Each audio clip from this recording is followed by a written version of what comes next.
So yes, we're going to talk about being the center point, becoming the center point. Okay, and first we're going to go over universal laws. That's very important.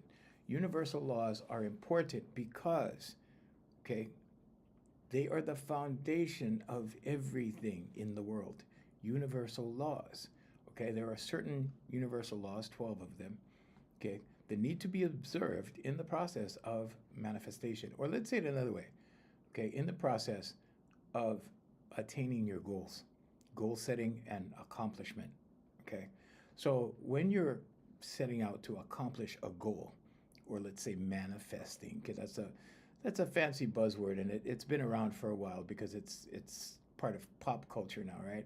I'm going to manifest this. I'm going to manifest that. It's not magic. It's your subconscious. Okay. Morning, morning, guys. Morning, Jay. Morning, Leanne. So it's your subconscious. I hate to disappoint you. Yeah, a lot of people go, "Oh man, I thought it was magic. I thought there was this secret sauce, this secret formula we could just like, do I don't know, do a spell or something and then boom, it just happens. Like the new car just shows up in the driveway and then no, it doesn't happen like that." Okay? It's a process, but it's the human process. It's the human way. Everyone is designed like this. Okay? Now, if you're unaware, then maybe things get by you. If you're unaware that your focus can bring things into existence in the physical world, if you're unaware that you can speak things into existence, that you can write things into existence, then you need to hear this. Okay, universal laws. Let's go down the line. The law of divine oneness says that we're all connected. Okay, how are we connected? Energy. Okay, whatever you call this in here, you call this a spirit, you call this a soul, you call this energy. Okay, that's what makes us all one. You've heard the term before, right? You've heard people say like, "Oh, we are all one," right? And then you go, "What are they talking about?" "Oh, we're all humans." No, it goes deeper than that because you're energy. Okay, there is a separation between the body and the spirit. Okay, so the spirit, the energy in here, okay, rules over the body all day long. It tells the body what to do. Okay, right now I'm making my hand do this. I can make my hand do this. I can, do all of that, right? Okay, but I'm willing it from here, in here. Okay, you are not your body. You are not your name. You are the energy that lives in here. Now, based upon that, we are all one. Why? Because we all have the same energy. Okay, but we're different inside. We are all unique. How does that happen anyway, right? There's 8 billion of us. Okay, 8 billion people on the planet. No two are the same. God is very real, okay? And it's Sunday, so for you church people out there, blessings to you and your family. Okay, law number 2, the law of vibration. What does that say? Everything in existence is in motion. Nothing is static in the universe. Okay, this looks like it's static, right? This looks like solid matter. It's not. Not at all. If you put this under the right microscope, you will see that it's not solid. Looks solid, right? Appears to be solid. Okay, this looks solid. Your hand, it looks solid. It's not solid. You put it under the right microscope, you'll see it moving. Okay, so it's not really solid. So Gautama Buddha said, and we said this yesterday, Gautama Buddha said, if you, the man who sees the world, right, as an illusion escapes suffering. But you have to see the world in the proper context. You have to see the world in a certain way to escape the suffering of it. What is he talking about suffering? What kind of suffering? When you identify with things, you bring suffering. When you identify with certain things, okay, with your mind, with the subconscious. Okay, now your conscious mind applies the thought. Okay, a belief is a thought you keep thinking. The conscious mind will plant that thought. It will give instructions to the subconscious. All right, we're thinking about this. And then you start thinking about it.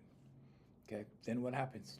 Well, a belief is a thought you keep thinking, so in repetition, the subconscious believes it. Now, when it believes it, it's going to show you evidence of it. Good morning, Garrett. It will show you evidence of it. When it shows you evidence of it and creates situations around it for you with the help of your reticular activating system in your brainstem, it starts to create your reality. So the question is, what kind of reality do you want? You know, the average person would say, well, we're all experiencing the same reality. This is real. This is all. Not necessarily. You can have the same people in the same neighborhood who believe relatively the same things with a different experience. Totally. Okay, we'll get back to that. The law of vibration, everything is vibrating. Nothing is static. Okay, that includes feelings, thoughts, objects, living beings, okay, animals. Okay, nothing is static. Your vibration influences what you attract and how you interact with the world. Okay, we're not talking about resonant vibration. We're not talking about the tuning forks where you hit one and the other one vibrates. We're not talking about that. That's scientific. We're talking about emotional frequencies. We're talking about emotional vibrations. Okay, because why? Well, because when you are on the same vibration as someone else, right? Now you have something in common. Like attracts like. And this is why when they say, you know, show me your 5 closest friends and I'll tell you who you are. Okay, and it's because, right, humans are very conducive to their environment. Okay, that's a fancy word that means we blend into the environment. Okay. When we start hanging out with new people, what do? We adopt their phrases, their catchphrases, right? We start saying what they say. We start doing what they do. Okay? We start becoming what they are. That's why you have social media influencers. Okay? I'm not here to influence anybody. I'm not here to influence you. I'm here to educate you. I'm here to pass on information. I'm here to pass on knowledge. I'm here to pass on things. I'm a teacher. Okay, I'm not saying you should do this, you should do that. I'm saying this is what it is, just so you know. And I might add to that that knowledge is not power. Okay, don't get it twisted. Knowledge is not power. The application of knowledge is power. You can know a whole bunch of stuff, and if you never use it, you go to the grave with it. It gets buried with you. It goes with you. That's one thing you can take with you. You can't take money with you. You can't take anything else with you, but you can take your name with you and you can take what you know with you. Now, if you've taken the time to learn a whole bunch of stuff and you never use it, but you know it, you've never exercised it, but you know it, you've never applied it to anything, but you know it, you've wasted your life. You've wasted your time because your time is your life. So apply the knowledge that you have, okay? The best thing you can do with the knowledge that you have is either apply it or pass it on. Pay it forward, as it were. Because when you pay it forward, when you pass it on, you not only uplift people or educate people or inform people or enlighten people, you do it to yourself. Whatever you do to someone else, you do for yourself. You do for somebody, you do for yourself. You give to somebody, you give to yourself. Life is a mirror. And when you understand that principle, when you understand, oh, okay, like, you know, because you don't really see it, right? You don't put things together. The things that you don't put together, right, would be like, you know, when you do something really kind for someone in the morning, in the afternoon, you get a blessing. Somebody gives you something. Somebody buys you lunch. Somebody, you know, some things show up. You get a contract. You get a client. You get whatever you get, right? Or you get a treat, something, right? And you go, whoa, that was unexpected. But you don't connect the two. You don't see that, you were kind over here, and then you received over here. Just like when you're rude over here, and something falls through over here. You don't connect the two. We don't connect the two. Okay, because we live in real time and we just go from thing to thing to thing, event to event to event, right? And if you're working, it's process to process to process to process. But we don't put those things together.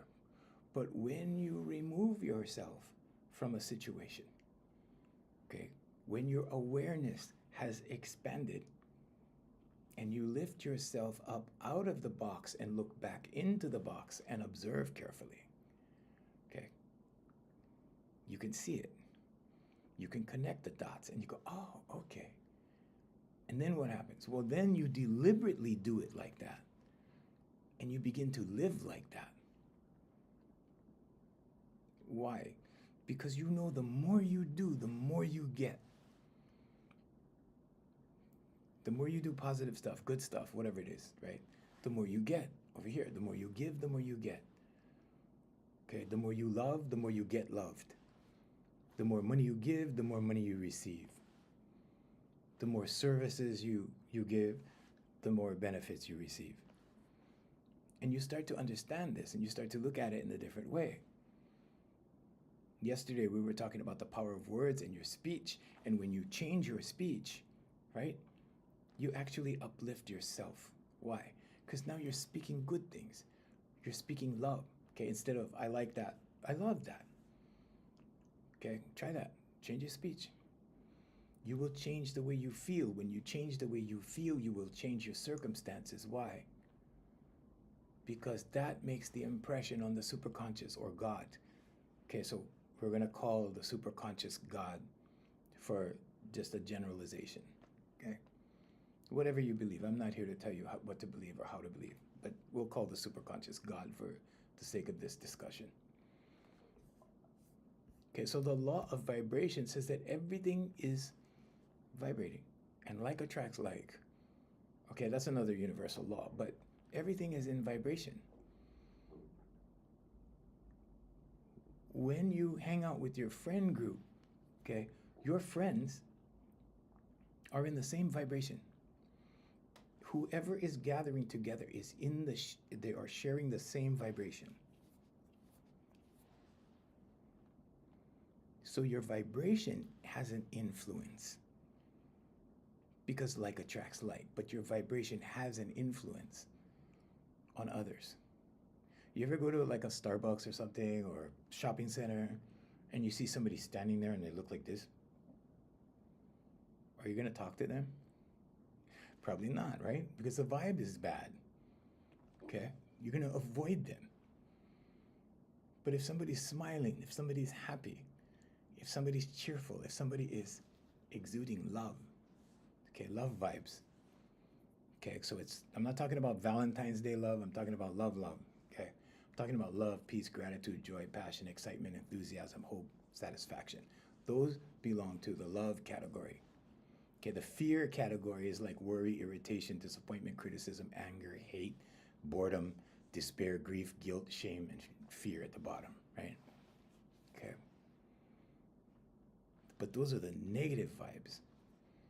And it starts with worry. Worry is the first indication that you're on the way down to fear. Okay, so worry is the first thing. If you're experiencing worry, then that's the point in which your conscious mind needs to say stop and refocus. Okay. Law number 3, the law of correspondence. This law explains that patterns repeat across different levels of reality. Patterns. Okay? The law of correspondence says whatever is happening in here is happening out here. Okay? Whatever happens within you, okay, as within, so without. Whatever's happening within you is displayed out here. Okay? So if you see that coworker with a messy desk, okay, they're messy in here. If you see that coworker that's very organized, everything is in its place, they're very organized in here. We are also the microcosm of the macrocosm. We are the smaller version of the larger version. Okay, that gets into a very expansive explanation. I'm not going to go there right now, but just remember I said that so when things present itself, you go, ah, that's what Junior is talking about. Okay. The law of attraction says, okay, like attracts like. The energy and thoughts that you put out will attract other people with the same. Okay, so you will attract the same.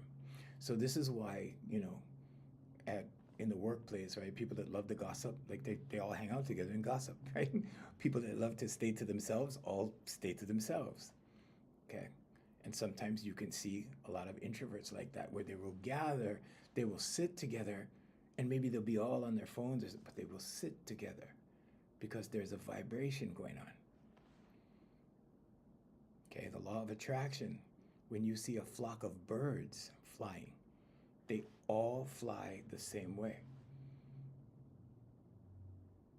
They're all experiencing one energy, one vibration, the same energy.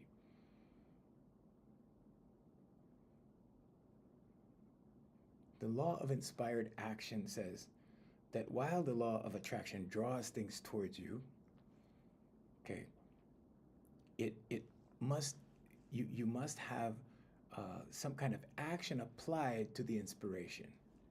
The law of inspired action. Okay, you need to act on inspired thought, because inspired thought is your divine connection. It's your divine guidance.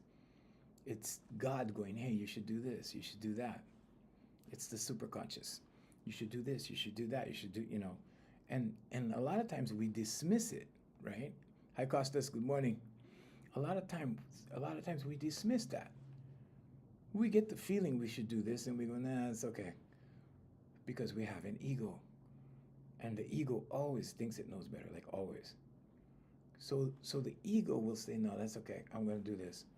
And then something goes wrong, and what do you say? You say, I knew I should have done that. Because you did know, because inspired thought needs to be acted upon. Okay? So you have to act on your intuitive thought. Act on your intuition. Don't be afraid. Sometimes it feels unrealistic, right? Because you get that idea to do something. And when you get the idea to do something, you don't always trust it. Okay? Because sometimes you get the feeling to do crazy things, right? I'm here to say, trust your crazy ideas. Okay? That's how the airplane was invented. Orville and Wilbur Wright got a crazy idea. And then they went out to try it. Okay? And then everybody went out to try it. And then everybody and his brother were trying it, right? Because everybody said, well, if they're going to do it, let's be the first. And everybody was competing. Okay? And today, you can fly in a chair through the sky to anywhere in the world. The law of perpetual transmutation of energy. This is another universal law, which means that you can take negative energy and transmute it into positive energy. You can take a negative vibe and change it into a positive vibe. It just requires focus. Okay?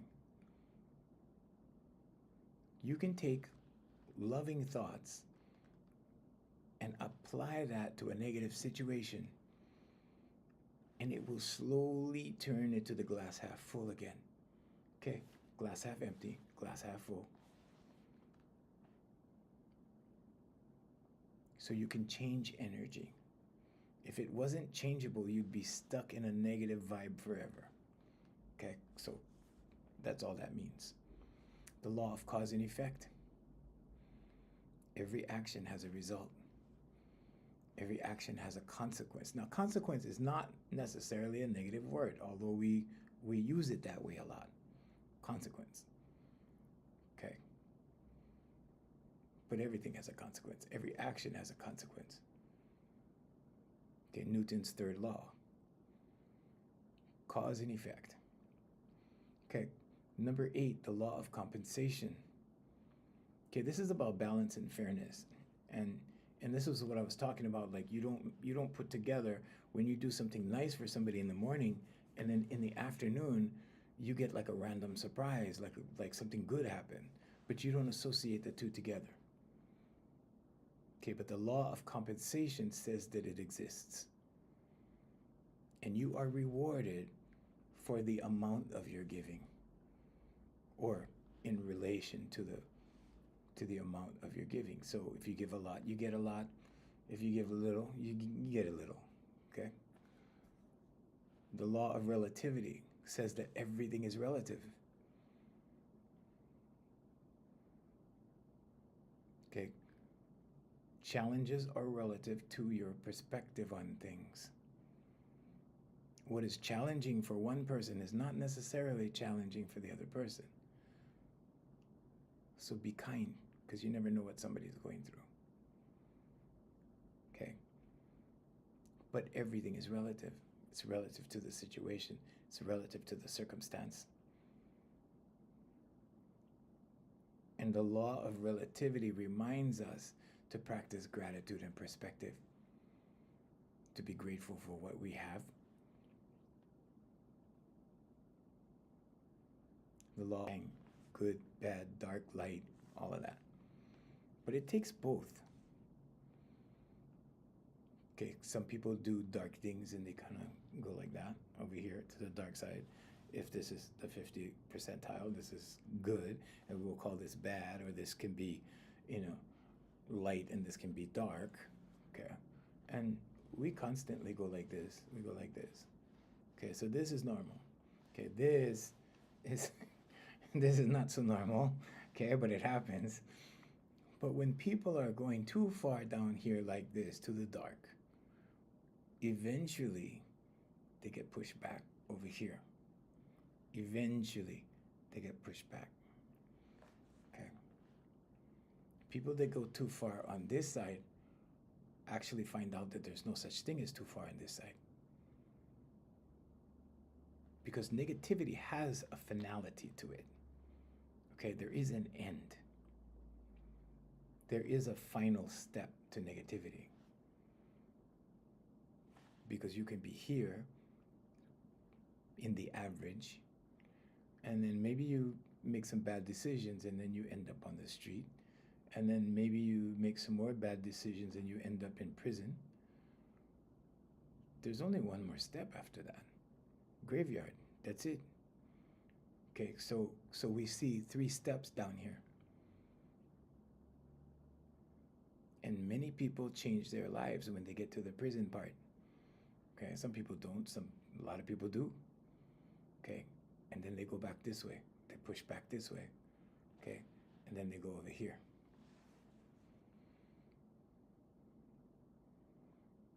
So there's a limited amount of negativity that you can experience before you're done, before it's done, before life is done over here. But on this side, there's no limit to the amount of houses you can buy, cars you can own. Okay? All on this side. So we see that positivity is unlimited. It's infinite. This is why God is infinite, because God is good. God is love. It's on this side. Now over here, on the dark side, or the evil side, or the bad side, or the wrong side, however you want to look at it, it's very limited. Very limited. It's a short but hard road.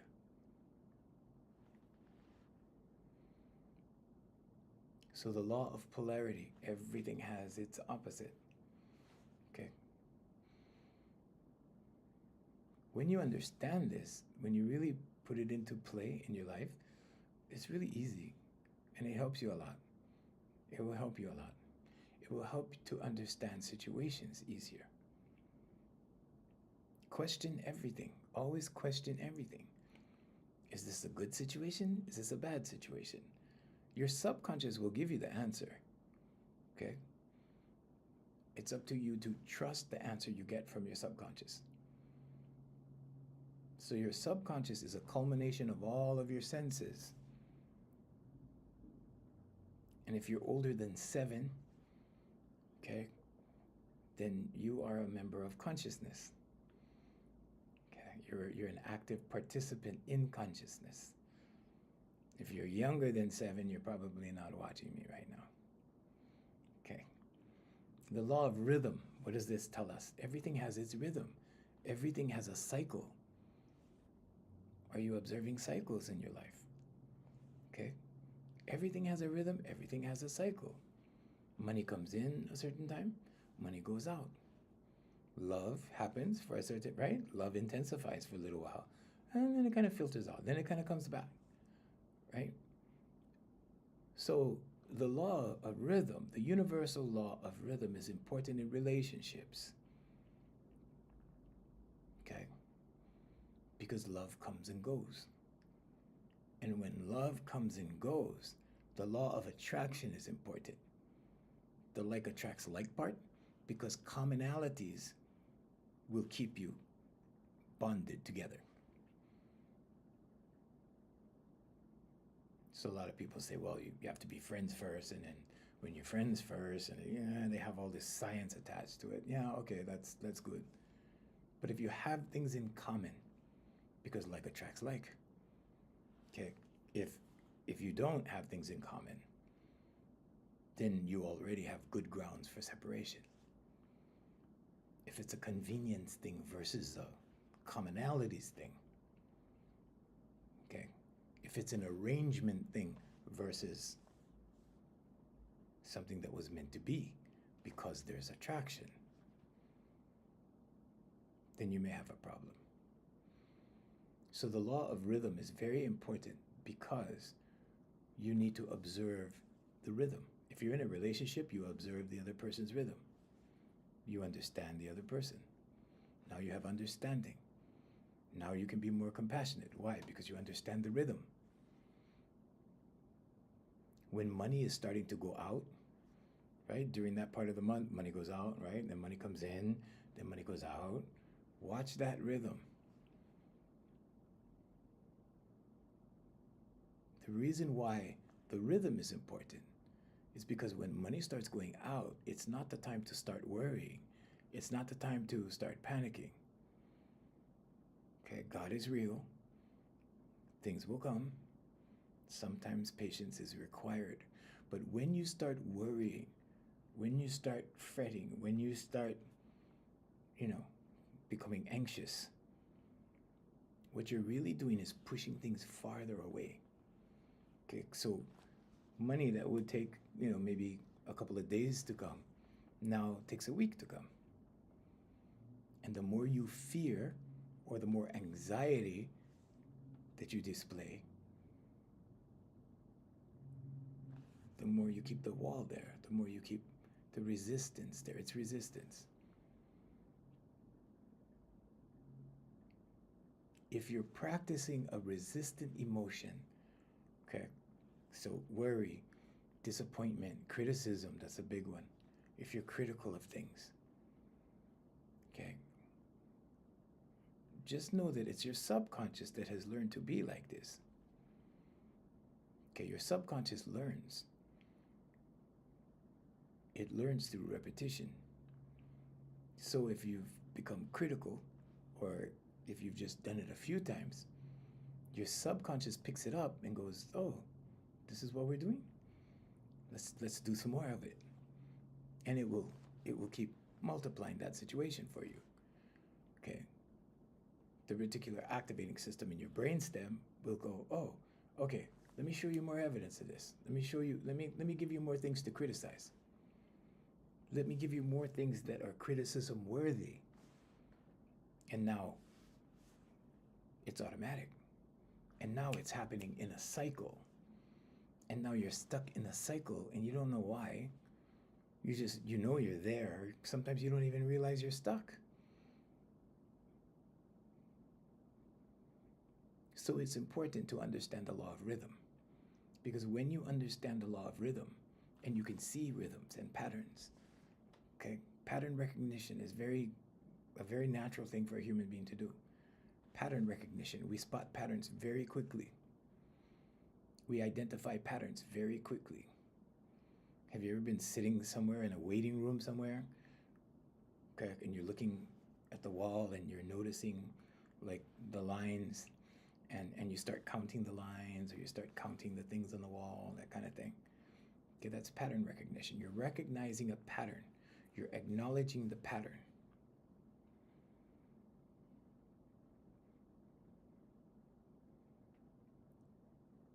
So by recognizing a pattern of action, by recognizing the pattern of money coming in and out, now you know when it's here, and now you know when it's gonna go. Okay, because everything works in cycles. Everything cycles through. We cycle through. We're only here for a short period of time and then we're gone. Everything is patterns. Everything is rhythm. Because everything is energy. The universal law of gender says that there's a balance between masculine and feminine, and then everything has masculine and feminine in it. Okay, regardless of biological gender. Okay. And this is why, you see some women, right? When they go through tough times, they become tough, right? And then some men, right, they become very gentle, or they're capable of being gentle. A lot of times when they have a daughter, because now the gentle side is required, so they can bring that about, that kind of thing. So everything has both. So the universal laws are very important to understand, because once universal laws are applied to things, things happen easier. It's automatic. It becomes automatic. There is just the conscious, subconscious, and superconscious. Your conscious mind is able to dismiss things that are not conducive to your well-being. Okay, what does that mean? That means if a thought is not good for you, you can stop it. You ever see those people that are plagued by their thoughts, right? And they go, oh man, they're always stressed out. They're always stressed out. They're always bothered. They're always like that. And they go in circles. Okay? They're going in circles because their subconscious is going in circles.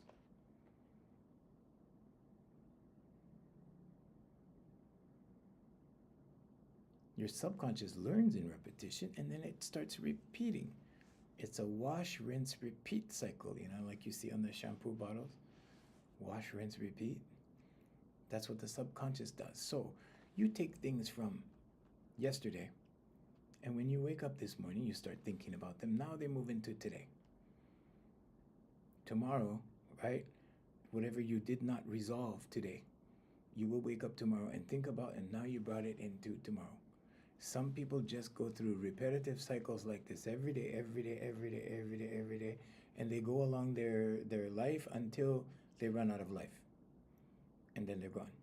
Now they have lived that same life every day, that same way, every day, over and over and over.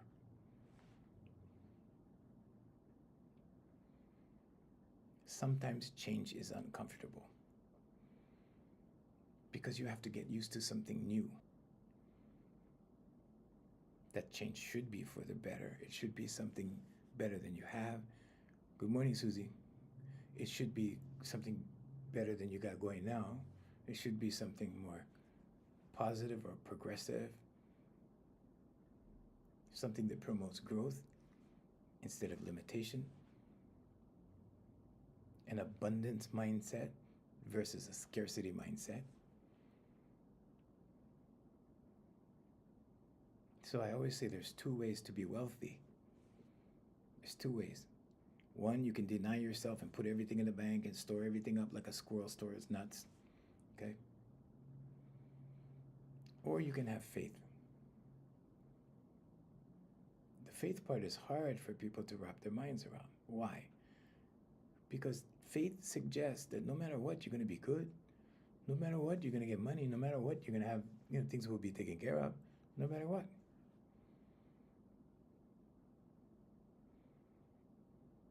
It's a promise. You were born into abundance. Abundance is your birthright. It's a birthright. Let me say it again one more time. Birthright. Okay? It's not a hypothesis. It's your birthright. Okay? It can't happen. Why not? Because then you're going to believe something else. And when you believe something else, right, that's what's in your subconscious. Okay, if you believe that, well, there's a limited amount of supply of things, there's a limited amount of money, there's a limited amount of resources, there's a limited amount of food, there's a limited amount of jobs, there's a limited amount of love, there's a limited amount of, right, and this is where competition comes from, the competitive mindset. When you develop a competitive mindset, you're telling yourself there's not enough because you're competing. You're competing for things. You're competing for money. Instead of competition, what's the alternative? A creative mindset. Okay? A creative mindset promotes abundance. Because if you don't have something, you can create it. Okay, you can create opportunity. You can create material things. You can create everything. You can create situations. But you have to start in here. Jesus Christ said the kingdom is within. The kingdom is in here. It's not out there. There is no out there. The only thing out there is nature and things from someone else is in here. And that's where the system came from. The system came from other people's in here. I'm here to tell you that you can be in the system and not of the system. You can be in the world and not of the world because you live in a simulation. Because your brain interprets data. And because you have the power to control that. How do you control that? Affirmations, meditation, vocalization, visualization. Okay, it starts with your pen. I am so happy and grateful now that I am confident. Thank you. Start with that. Because that will initiate a settling inside. Okay. You want to keep the kingdom clean. You want to keep the kingdom organized and orderly. The law of correspondence, right? So you want to keep this one good in here so that everything out here is orderly.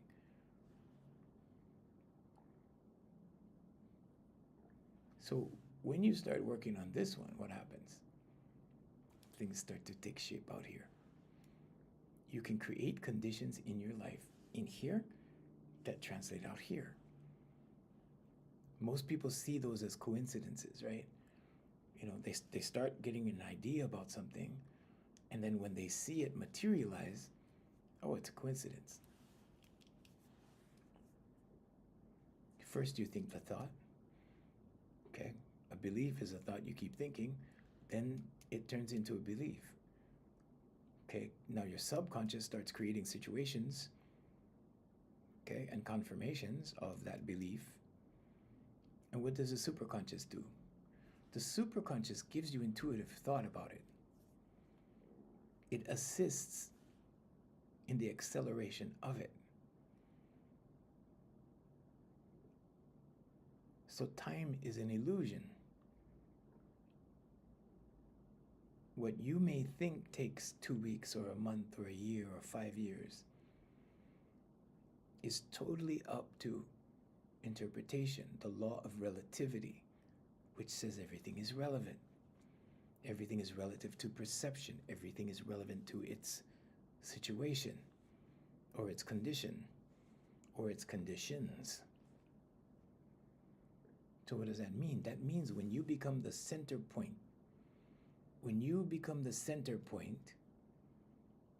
time responds to you. You can respond to time, or time can respond to you. Becoming the center point lets you know that you can pull time in like this. You can pull that reality into you. And the strength of that pull, or the time that it takes to pull everything in, is going to depend on your amount of focus as the center point.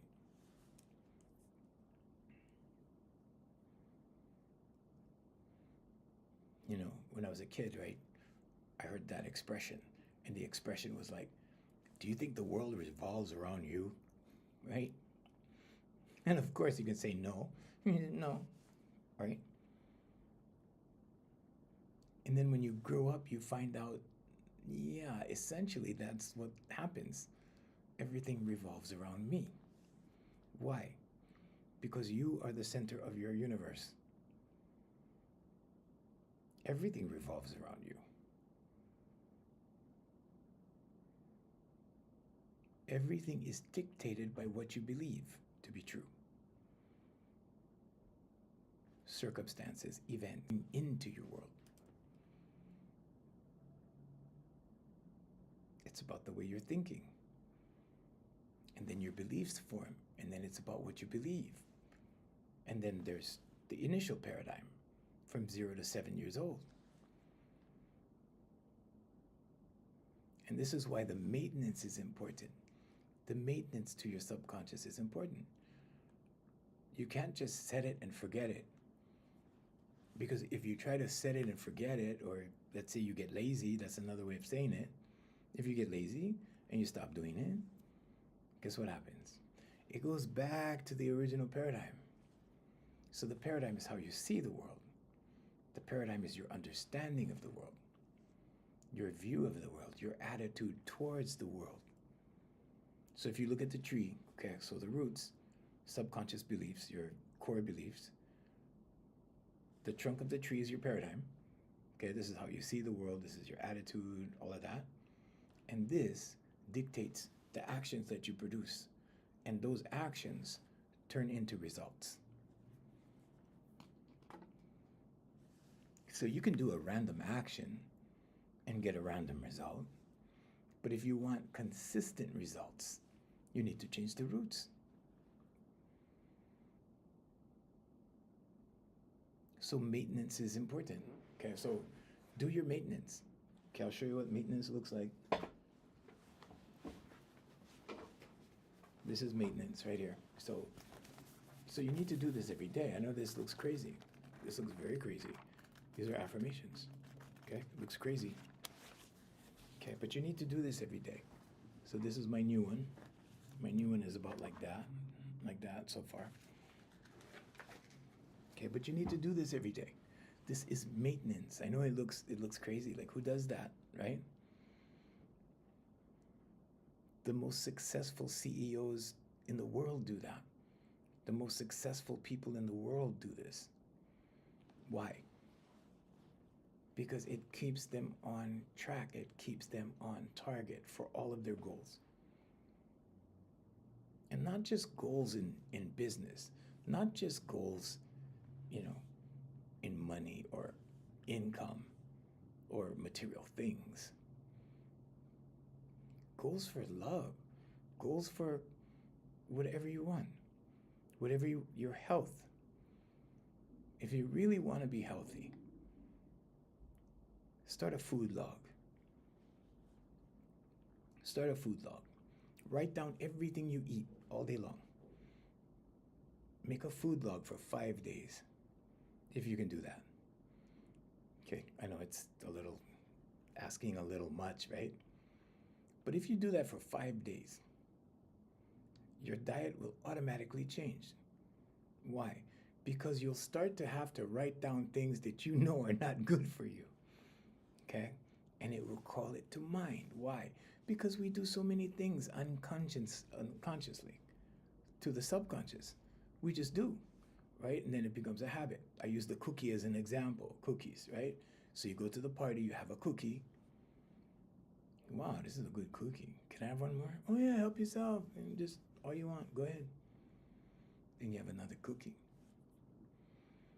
Pretty soon it's like, wow, yeah, that cookie was good. Like, good experience, right? Hit it again. One more cookie. Okay.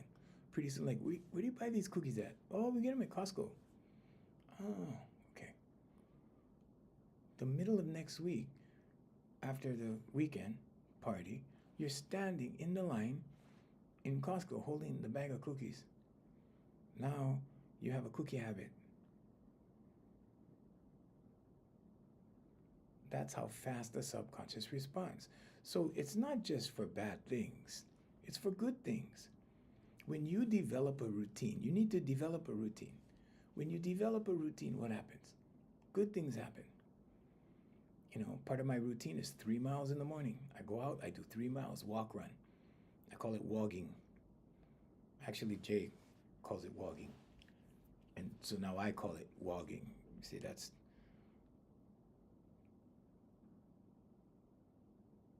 what happens when like-minded people get together. They start sharing the same, idioms, the same catchphrases, the same things like that.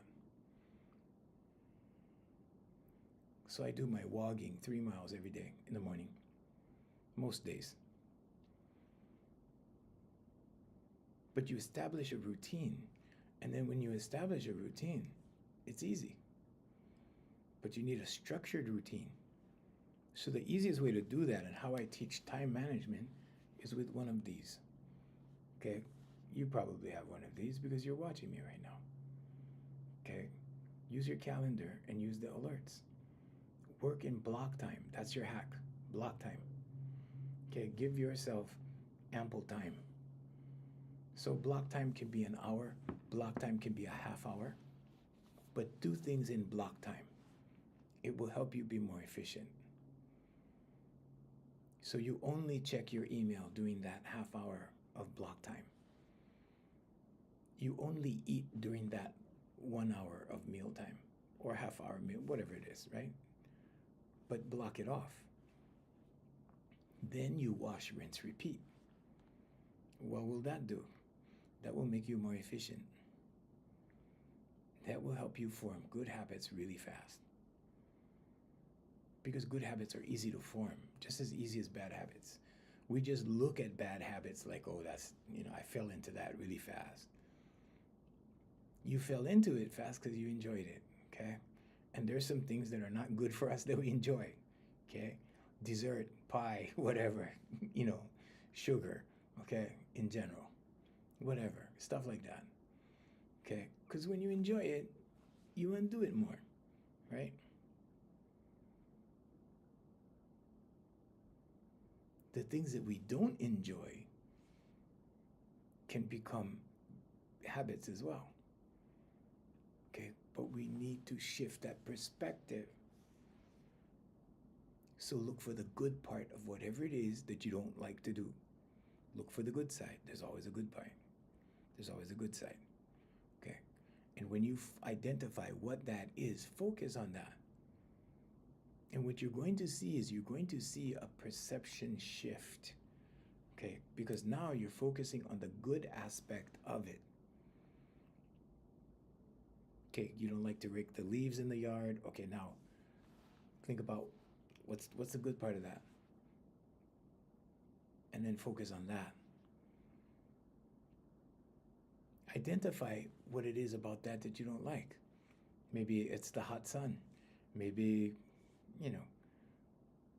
maybe it's the energy that you have to exert, whatever it is, but identify that first. Then look for the good part.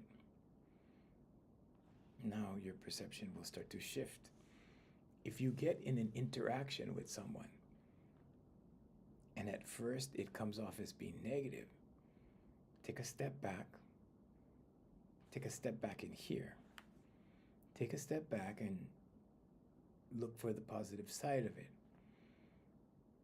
Or if it seems negative, take a step back and observe. Become the observer. That's viewing something without judgment. Don't judge it. Okay, when you judge it, you begin to identify it. When you identify it, you start to identify with it. So before you pass judgment on something, observe it and be patient, and you'll see that the perception starts to shift. Okay, because what came off as negative may not in fact be negative. It may just look like it. But when you pass judgment, you assign that judgment to it. Oh, that's bad, or he's like that, or she's like that, or whatever. And then that applies because now you have assigned that meaning to it. You have assigned that feeling to it. Because every thought brings an emotion. And once you make a pronouncement upon something, or once you judge something, you give it a label. And that label has to mean something. You can't assign a label that doesn't mean anything to something.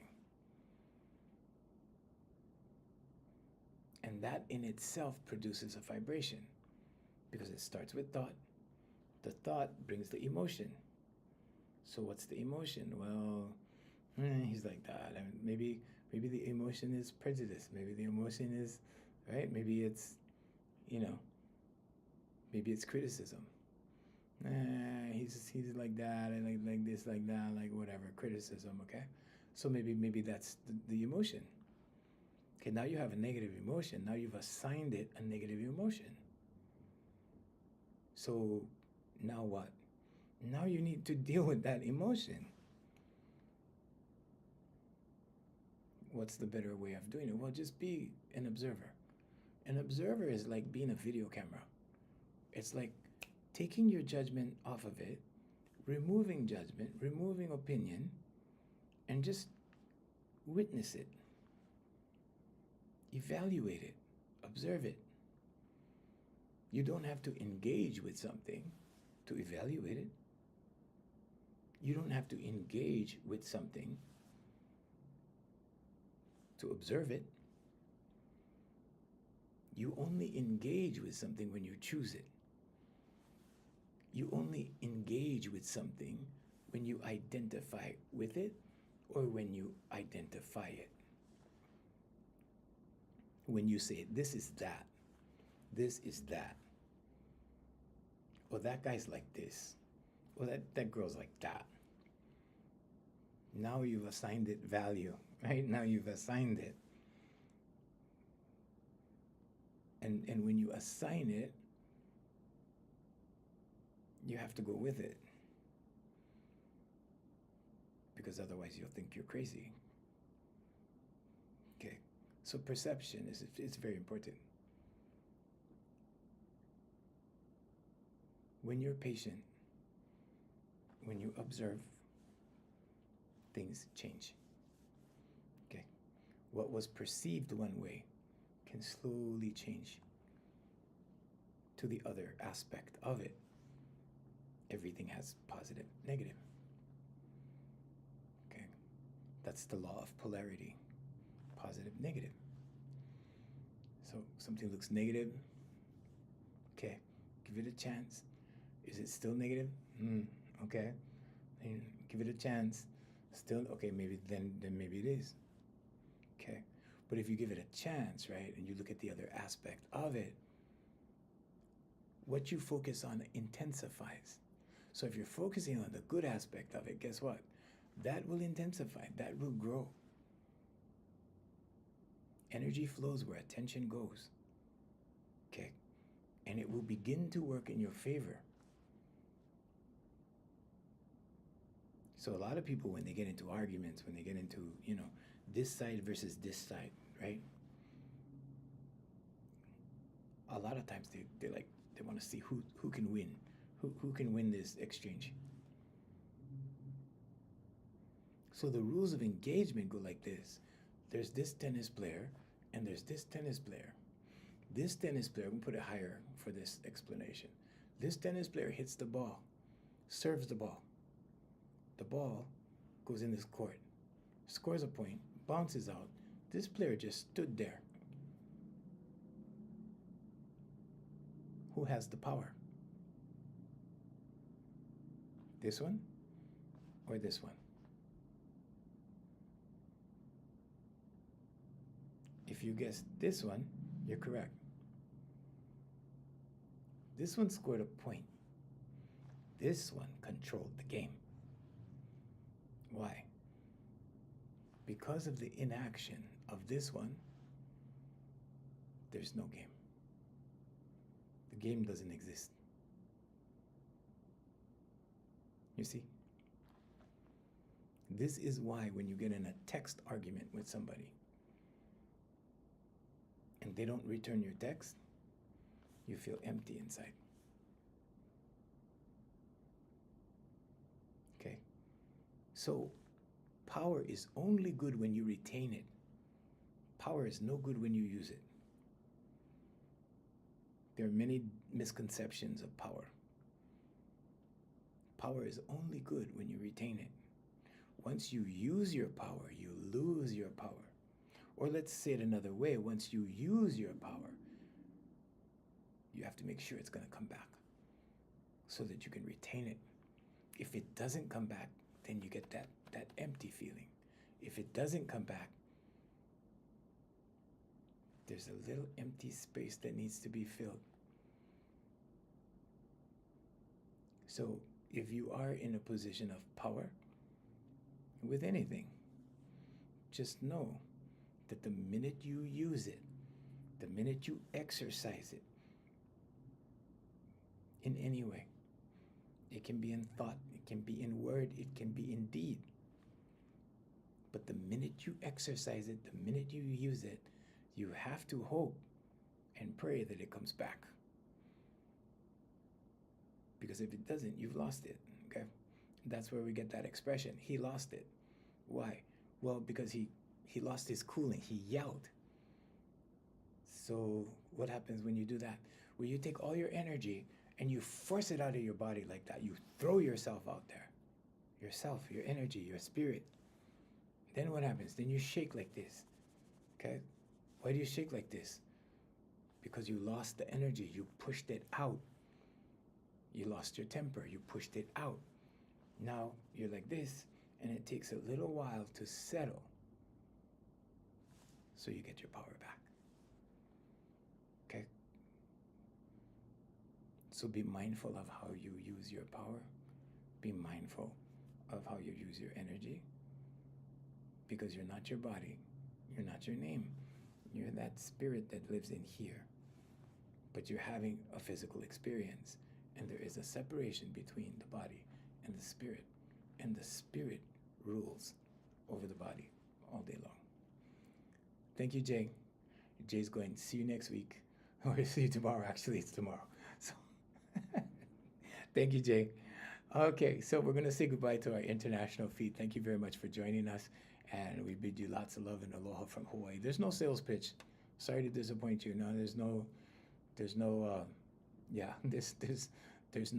1 hour sale or anything crazy like that. We'll see you guys tomorrow morning, 7 a.m. I'm Junior from Here For You Life Coaching. The website is hereforyoulifecoaching.com, just in case you wanted to know. But we shall see you tomorrow right here for more